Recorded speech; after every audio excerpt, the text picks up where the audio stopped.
me to present. I must say, so I'm Justine. This is some collaborative work I've been doing with Nadir Erbilgan. So yeah, I'm taking a little break from beetles. We're not going to talk really at all about beetles in the next 10-15 minutes, which sounds kind of weird given the workshop we're at. But instead, as Keith mentioned, I'm going to focus on things happening below ground. So for the past few years, we've been working on research looking at forest recovery after mountain pine beetles. So what happens to these forests after most of the trees have died? And we've been doing this from primarily a below ground perspective. And so what we focus on are looking at changes in fungal communities and soils. And so the fungi that I focus on are called ectomycorrhizal fungi.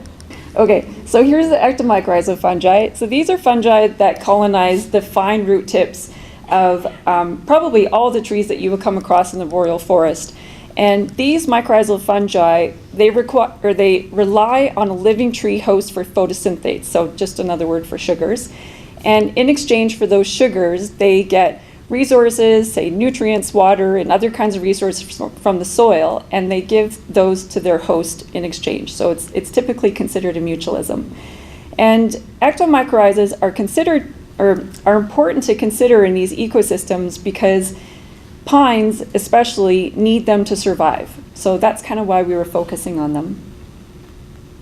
Okay, my apologies, I'm showing a graph on the second slide in, but I think this is the only graph I have in my whole presentation. So from our initial phase of our research, what we wanted to do is to understand these changes happening below ground and then connect it to some of the patterns that we were seeing above ground.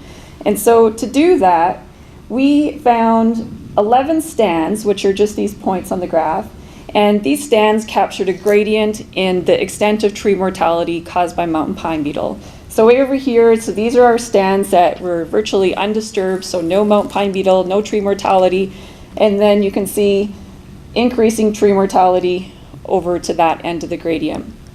So the first thing that we wanted to see was, was there a change in the ectomycorrhizal fungal communities? And the first way we did this was we did a spore carp survey. So the spore carp is just the above ground portion of these fungi. So there's the below ground portion that colonizes the root tips. And then the above ground portion, which is the reproductive structure, which is just a mushroom, which you can imagine you've come across them probably quite a bit in the forest. And what we found is that in undisturbed sites, about 60% of those mushrooms were ectomycorrhizal. And then in these stands over here, the stands with high levels of tree mortality, that dropped to about 10%. And this made sense because these mycorrhizal fungi, they need a living host, and so if the living hosts are all killed, they're going to start dropping out of the system. And then we also confirmed this in two other ways. We measured the tissue of the fungal masses in the soil, and it was following the same pattern. And then we also used DNA techniques to create community profiles of these soil fungi along the same tree mortality gradient. And they're all pointing to the same thing.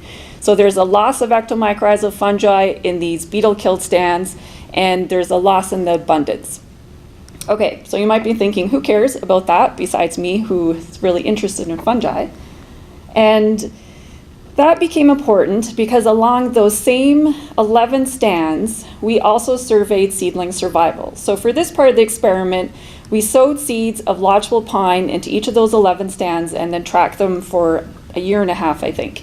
And what we found was pretty pronounced differences in seedling survival. So in our undisturbed stands, the lodgepole pine had a survival rate of about 25%. And in our beetle attack stands, so these were really at the high end of that tree mortality, seedling survival had dropped quite a bit. And so we looked at this and we felt we had pretty good reason to think that the seedling survival was connected to something happening below ground, in particular the soil microbes. So we followed that up with another experiment where we wanted to really kind of test that. And so we gathered soil inoculum from our undisturbed sites, and then we took soil inoculum from our beetle-killed sites. So again, this is capturing like the ends of those gradients. And we brought that soil inoculum into the greenhouse, and we used it to inoculate pine seedlings. So we grew them in pots, and We just added a little tiny bit of soil. So this wouldn't change the texture or the abiotic conditions of those pots in any way. We're just adding a little bit of life to those pots, and the life differed by the origin of which stands that we collected it from. And then so when we looked at those pine seedlings, we found that depending on the origin of that inoculum, it had a pretty major influence on the defense chemistry. So this treatment here, the seedlings did not receive inoculum. This treatment here, the seedlings received soil inoculum from beetle-killed stands. And this treatment here, the pine seedlings received inoculum from the undisturbed stands. And so we measured the monoterpenes in stems and needles, and you can see that there's a big difference between the chemistry in these seedlings, say even versus these ones. And Nadir talked a little bit about monoterpenes in his talk. So this is one of the classes of defense chemicals that lodgepole pine would use to protect itself from herbivores. So we thought this was a pretty neat and interesting story all pulled together, but as with all research, there was definitely some limitations to that first phase of our research. So number one, it covered a fairly limited spatial scale. So we had 11 stands, and I'll show you in a second where they were, kind of south of Grand Prairie, but it didn't really capture the region of tree mortality in Alberta. And this was intentional because remember, we were really interested in looking at how the extent of tree mortality change these fungal communities. So by purpose, we tried to hold all the other conditions the same in those stands. That was to address our question. But the flip side of that is it was fairly narrow in focus. The other limitation was in our study, it was fairly correlative. And so this next phase of research, we wanted to get a little bit more to the causal mechanisms. And then finally, the third limitation was it did not account for changes in fungal communities due to disturbance per se. So when you think about the boreal forest, a major disturbance in the boreal forest is fire. And you could imagine, I mean, in that situation, these ectomycorrhizal fungi are also losing their host and at landscape levels. So maybe the fungal communities change in a similar way as to what happens after mountain pine beetle, because they're both removing the hosts. And so we wanted to give our research a little bit more context and decide or be able to determine, is what we're seeing in these fungal community profiles, is it something special, or is it something that actually we already see on the landscape and we just haven't looked? So in the second phase of research, we have first addressed the first limitation, and we've expanded our survey. So the first phase of research, our sites were all around here.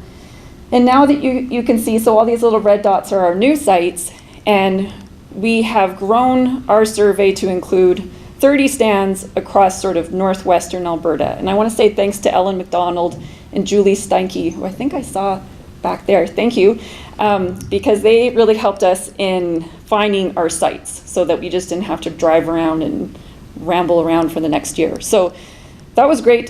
So we found some sites. These sites were all about 70% levels of tree mortality by mountain pine beetle. But of course, they varied in all sorts of other conditions, though. These were a range of ecosites, and you can see just from the picture of the soils here, covered a lot of different soils. And what we wanted to do in this part of the research was something similar in determine the community profiles of fungi in these soils across these 30 sites instead of just 11 stands that we started with. So, and just to give you a sense, so in our first phase of research, so this is percent sand and soil. So as you all know, this is a component of soil texture, and it's really important because nutrients, moisture, water holding capacity, all of that is derived from soil texture.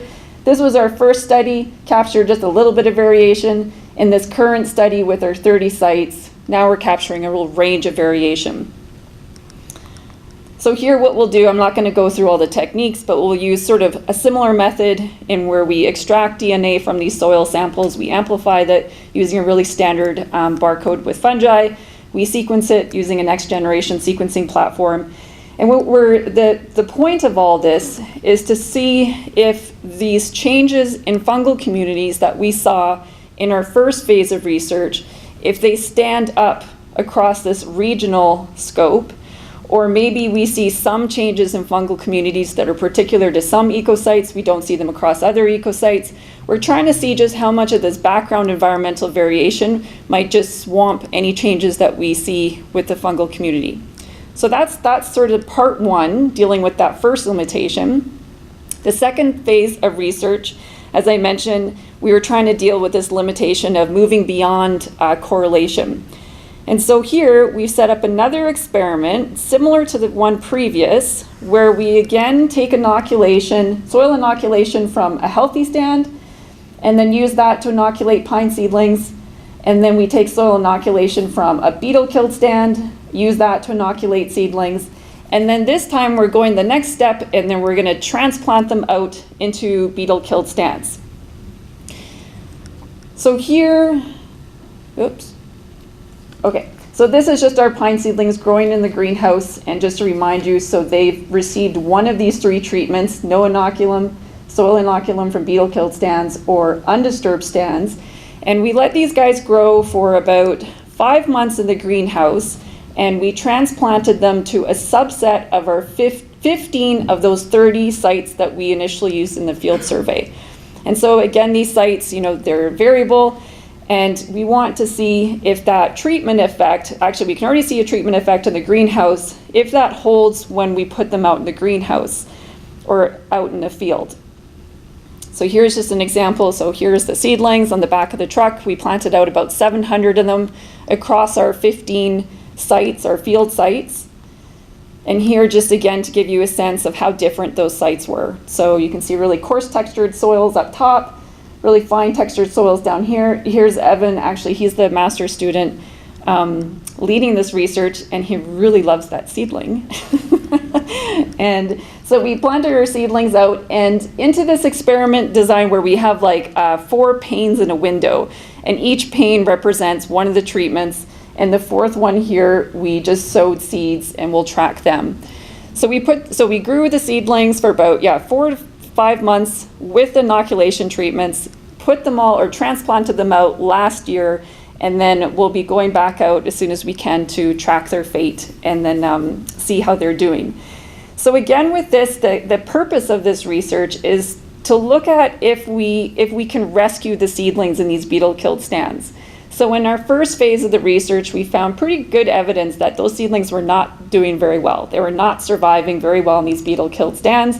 We thought maybe it has something to do with the microbes in the soil, the fungi in the soils. We sort of had some correlative evidence of that.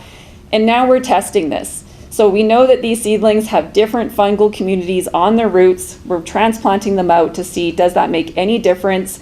Maybe there's an interaction with ecosite, or maybe there's just so much environmental variation out there that no soil inoculum treatment is going to trump all that variation. And so hopefully we'll have the answer to that next year. Okay, so the last limitation that we wanted to deal with in this next phase of research was trying to account for changes in the fungal community composition due to disturbance per se. So this was a question that we got quite a bit from the first round of research, and it would always go along the lines of boreal forest is really fire adapted, the hosts are gone, so the fungal community must be changing, so why is this any different? Why would it be any different following mountain pine beetle when you're also losing so many hosts? And so we are specifically addressing that now. We are surveying fungal communities and soils in burn sites, in mountain pine beetle, so beetle-killed stands, and those in harvested stands. And again, so we can see, is there something unique happening in our beetle-killed stands? Are the fungi, the fungal communities changing in such a way that's detrimental to the seedlings that then, maybe would be something of concern? Or is it changing the fungal community, just changing in a way that is emulated across other disturbances? And this research is being led by some folks, mostly in Nadir's lab, Jonathan Kale, who's a postdoc, Jackson Beck, master's candidate, and John Carlos Rodriguez Ramis, who I don't think any of them are here though. No. Okay, so if you want to know any about that, ask Nadir I about this part of the project. So this is also in progress. All these components are in progress. I actually don't have any results today at all, so I'll have to come back next year. But just to give you a sense of some of the deliverables that we'll have from this research. So number one, we're doing an assessment of soil health and beetle-killed stands. So that's what the first part, we're doing these surveys of which kind of fungi we find in soils across this large range of ecosites in Alberta.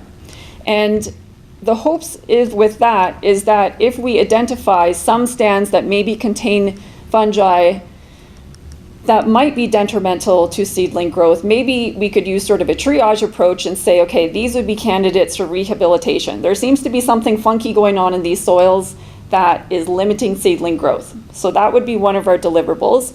The other one is we're testing the efficacy of inoculation. So there's a lot of sort of controversy around that, whether we should do it, cost money, does it actually do anything? And I think those are really, really good questions. And so this research will really address whether we can rescue these seedlings using fungal inoculation, if we should bother or not. And then finally, it'll put changes in soil fungal communities in context of other prevalent disturbances happening in the boreal forest. So maybe what's going on, that what we saw with the fungal communities and the beetle-killed stands, maybe it actually kind of fits within the natural variation of how fungal communities change after any sort of disturbance. And so I think our research will help address that question as well. So finally, just to acknowledge, so the students that have been working on this research would really not be done if they weren't here. I remember as a graduate student, my supervisor would always say that, and I really didn't get it. I was like, what are these PIs doing all day? Why can't they do their own research?